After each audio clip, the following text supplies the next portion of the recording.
In this video, we will explore about the primary responsibilities of a research analyst. If you look at the diagram on your screen, you will see three layers.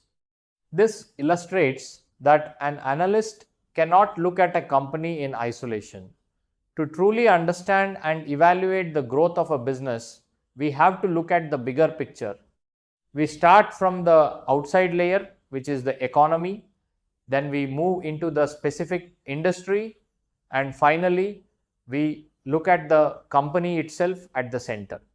Let us begin with the outermost layer, which is understanding the economy. You might wonder why this is so important. As the famous economist John Maynard Keynes, who lived from 1883 to 1946, once said, governments can change the economic performance of industries just by adjusting tax rates and government spending. This means that a company's growth depends largely on the economic environment it operates in. If the economy is struggling, even a good business might find it hard to grow. So, what are the specific things we need to look for when analyzing the economy? We focus on 5 main areas.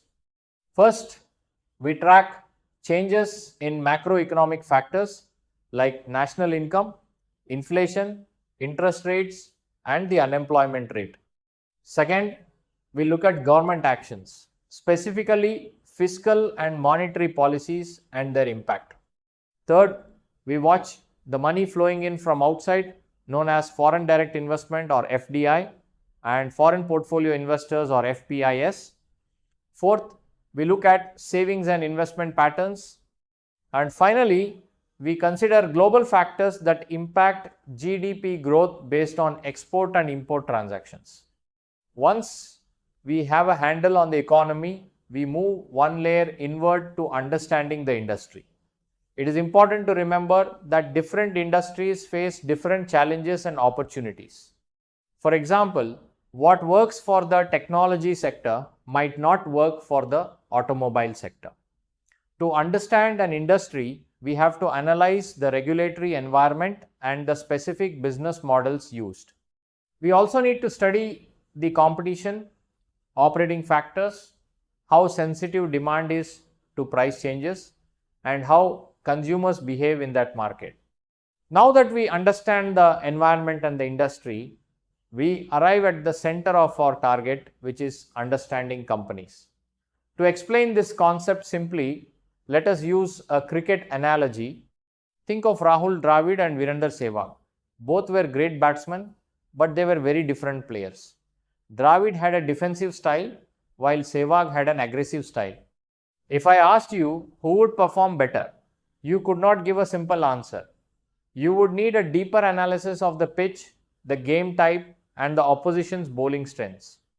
We can apply this exact same analogy to business. Just like the cricket players, companies in the same industry can be very different. They vary based on their styles, their product configuration, their business model, and the customer segments they target. Because of these factors, their financials can vary dramatically. To get a complete picture, analysts study companies in 2 dimensions.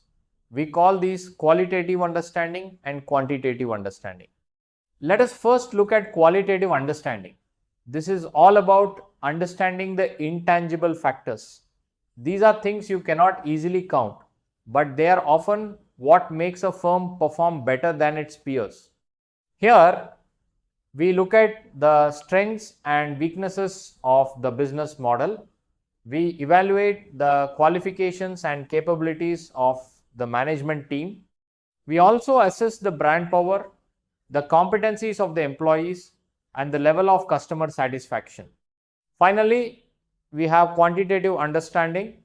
This is based on performance metrics that are captured as numbers.